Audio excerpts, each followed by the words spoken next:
ಹಾಕಿಲ್ಲ ಅಂತ ಮೀಸಲಾತಿಯನ್ನ ಸರ್ಕಾರ ಕಸಿದಿದೆ ಅಂತ ಆರೋಪವನ್ನ ಮಾಡೋ ಮೂಲಕವಾಗಿ ಬಿಜೆಪಿ ನಾಯಕರು ಟೀಕಿಸಿದ್ದಾರೆ. ಮೀಸಲಾತಿಯಲ್ಲಿ ಹಲಾಲ್ ಕಟ್ ಮಾಡಿದ್ದಾರೆ ಅಂತ ಹಿಂದೆ ಬಜೆಟ್ ವಿಷಯವಾಗಿ ಹೇಗೆ ಹೇಳಿದ್ರು ಅದೇ ವಿಷಯವಾಗಿ ಮೀಸಲಾತಿ ವಿಷಯದಲ್ಲೂ ಕೂಡ ಹಲಾಲ್ ಕಟ್ ಮಾಡಿದ್ದಾರೆ ಅಂತ ಆರೋಪಿಸಿದ್ದಾರೆ.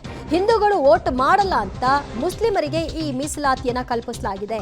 ಹಿಂದೂಗಳ ಅವಕಾಶವನ್ನ ರಾಜ್ಯ ಸರ್ಕಾರ ಕಸಿಯೋ ಮೂಲಕ ಅದೆಲ್ಲವನ್ನು ಕೂಡ ಮುಸ್ಲಿಮರಿಗೆ ತಲುಪಿಸುವಂತಹ ಕೆಲಸವನ್ನ ಮಾಡ್ತಾ ಇದೆ ಅಂತ ಬಿಜೆಪಿ ನಾಯಕರು ಡಿಕೆ ಶಿವಕುಮಾರ್ ಮತ್ತು ಸರ್ಕಾರದ ನಡೆಯ ವಿರುದ್ಧವಾಗಿ ಟೀಕಿಸಿದ್ದಾರೆ. ಅದಕ್ಕೆ ನಾ ಸುಳ್ಳಿನ ಮನೆ ದೇವರುಗಳಿಗೆಲ್ಲ ಹೋಗಿ ನಮಸ್ಕಾರ ಕಂಪ್ತಾ ಇರೋದು. ನಮಸ್ಕಾರ ಯಾಕೆ ಹಾಕ್ಬೇಕು? ಎಲ್ಲ ಮನೆ ದೇವರುಗಳಿಗೆ ಹೋಗಿ.